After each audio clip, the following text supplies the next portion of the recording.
Сайн байцгаана уу? Өнөөдөр бүгдээрээ үйл ажиллагааны орлогын албан татварын талаар мэдэж авцгаая. Үйл ажиллагааны орлогод дараах орлогууд багтдаг байна. Бие даан эрхэлсэн мэргэжлийн ажил үйлчилгээний орлого.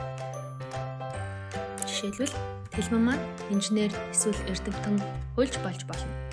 Өөрийн мэргэжлээрээ бие даан бусдад үйлчилгээ үзүүлж байвал энэ төрлийн ажил үйлчилгээний орлого гэж тооцно. Татвар нь 10% бөгөөд олсон орлогоосоо уг орлогыг олохтой холбоотой гарсан зардлуудаа хасч татвараа тооцсон шүү. Хуваараа бүтээгдэхүүн үйлдвэрлэх, борлуулах, ажил гүйцэтгэх, үйлчилгээ үзүүлэх, зуучлалын үйл ажиллагаа эрхэлж олсон орлого. Хуваараа гутал хувцас үйлдвэрлээд түүнийгээ борлуулах, хуваараа бусдад үйлчилгээ үзүүлж байр засварлах гэх мэт ажил гүйцэтгэж олсон орлого.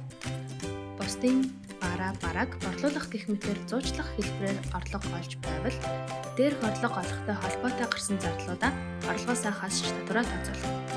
Шинжлэх ухаан, утга зохиол, урлагийн бүтээл туурах, шинэ бүтээл бүтээгдэхүүний болон ашигтай загвар зохион бүтээх, спортын тэмцээн, урлагийн тоглолт зохион байгуулах, тэдгээрт оролцох замаар олсон орлого, тэдгээртэй адилтгах бусад орлого. Альва шинэ бүтээл, зохион байгуулсан тэмцээн, урлагийн тоглолтоос олсон орлого, мөн тэдгээрт оролцох замаар орлого олвол уг орлогод хамаарна.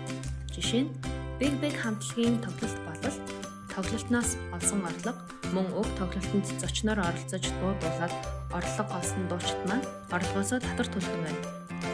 Татвар нь адилхан 10%, мөн холбогдсон гарсан зардлуудыг ассан дүнгээр татвараа батна.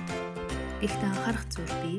Сайлангаар баталгаажсан өмнөх жилийн албан татвар ногдох орлогын хэмжээ 50 сая төгрөгөөс хэтрээгүй нөхцөл тухайн хувь хүн өөрөө хүсэлт гаргаж уг хүсэлтийг харьяа татварын алба бүртгэж авсан бол түүний үйл ажиллагааны орлогын нийт дүнгээр албан татвар ногдуулах орлогыг тодорхойлж болно.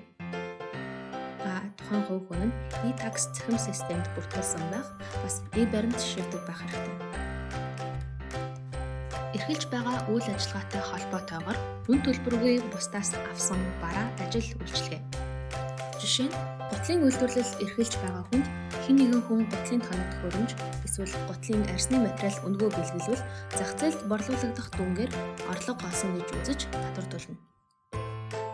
Тогтмол бус үйл ажиллагаа эрхэлж олсон орлого.